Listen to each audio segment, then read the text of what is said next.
Hey bro, freelancing কিন্তু তোমার জন্য না, জানো? Freelancing is not for you. Because তুমি যদি মনে করো যে আমি ফ্রিল্যান্সিং এ আসলাম, আমার কোটি কোটি টাকা ইনকাম হবে, লাখ লাখ টাকা ইনকাম হবে, আমি বসে বসে ইনকাম করবো, শুয়ে শুয়ে ইনকাম করবো, টয়লেটে গিয়ে ইনকাম করবো, হারবার হতেও পারে ভাই। কিন্তু তুমি যদি অলস হও, ঠিক আছে, এই ফ্রিল্যান্সিং তোমার জন্য না। তোমাকে ফ্রিল্যান্সিং থেকে ইনকাম করতে গেলে তোমাকে হইতে হবে পরিশ্রমী এবং ডিসিপ্লিন একজন ম্যান। ঠিক আছে, তুমি যদি তোমার ডিসিপ্লিনটা মেনটেন করতে পারো, তুমি যদি তোমার পরিশ্রমটাকে সঠিকভাবে কাজে লাগাতে পারো, তাহলে তুমি ফ্রিল্যান্সিং থেকে ইনকাম করতে পারবা। হ্যাঁ, ফ্রিল্যান্সিং এ তোমার হচ্ছে কোনো ফিক্সড স্যালারি নেই, ঠিক আছে, তোমার এখানে কোনো বস নেই, তুমি নিজে নিজে বস। কিন্তু তুমি যদি এই বসটাকে যদি এখন ভাবো যে ভাই অনেক কিছু, তাহলে কিন্তু হবে না। এখানে তোমার ডিসিপ্লিন থাকতে হবে যে তুমি কখন কোনটা কাজ করবা না করবা।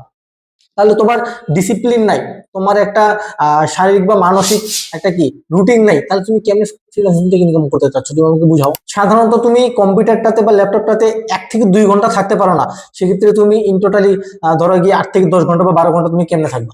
ভাই, একটা ভালো স্টুডেন্ট কখন ভালো হয় জানেন? একটা ভালো স্টুডেন্টের কখন একটা ভালো রেজাল্ট হয় জানেন? যখন সে বইটা নিয়ে ইন টোটাল 14 থেকে 15 ঘন্টা বা 18 ঘন্টা পর্যন্ত বই পড়ে, সে তখনই একজন স্টুডেন্ট গোল্ডেন প্লাস পায়। কিন্তু আপনি কি করেন? আপনাকে একটা কম্পিউটার ল্যাপটপ দেওয়া হলো, ভাই একটু ফোন চাপি, একটু গার্লফ্রেন্ডের সাথে কথা বলি, একটু ফ্রেন্ডের সাথে কথা বলি। নো। এই জন্য আমি বললাম যে freelancing is not for you. ফ্রিল্যান্সিংটা আপনার জন্য না। আপনাকে ফ্রিল্যান্সিং এ আসতে গেলে আমি আবারও বলতেছি, একটা ডিসিপ্লিন মেনটেন করতে হবে, আপনাকে পরিশ্রম করতে হবে প্রচুর।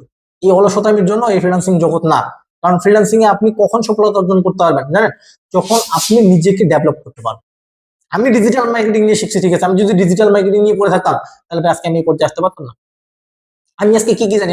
আমি আজকে প্রফেশনাল গ্রাফিক্স ডিজাইন জানি, আমি আজকে ওয়েব ডেভেলপমেন্ট কেমনে করতে হয়, একটা ওয়েবসাইট কেমনে তৈরি করতে হয়, সেটাও আমি জানি। তাহলে আপনি যদি এখান থেকে নিজেকে ডেভেলপ করতে না পারেন কন্টিনিউ, তাহলে কিন্তু সম্ভব না, কখনো সম্ভব না এখান থেকে ভালো কিছু করার।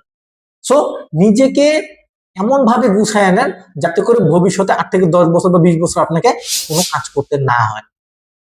এভাবে নিজেকে সুন্দর করে গুছায় নেন, যাতে কি আপনি পরবর্তীতে চিল করে রাখতে পারেন। বুঝে গেছে? সো সিদ্ধান্ত আপনার ভাই, লাইফটা আপনার, চ্যালেঞ্জ আপনাকেই নিতে পারতে হবে। বর্তমান সময় ইনকাম করার মতো ওয়ে আমি দেখি না, একবারে ইজি। ইনকাম করার ওয়ে বর্তমান সময় একবারে ইজি। এখন যদি আপনি এটা তো ভাই অলসতামিটাকে কাজ করান, তাহলে কিন্তু হরিবল।